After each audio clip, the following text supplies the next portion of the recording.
Now, one other thing you should know about my past is during those early years, I got a pilot's license. I learned how to fly little airplanes. And I want to, by metaphor, draw a parallel between the forces that keep an aircraft in the air and the forces that allow our teams to perform. So I'm going to give you a little bit of a lesson in aerodynamics. You might not have been expecting that today, but there are four basic forces at work on an airplane. There's the obvious one, the force of lift. This is what allows the plane to come up off the ground. There's a countervailing force, the force of weight, and these two forces are at play against one another. Similarly, if the plane is going to get anywhere, there has to be a force of thrust, provided either by a propeller or jet engines, that move the plane from point A to point B. There is a countervailing force of drag. That's the physical presentation of the aircraft in the air that slows the plane down.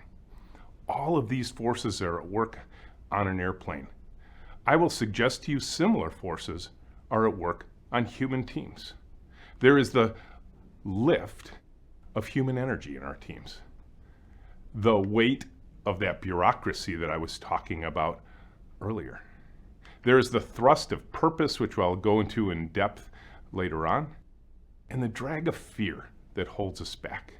If we think about human energy, we think about things that lift our team, the ability to go to work and, for instance, get meaningful things done.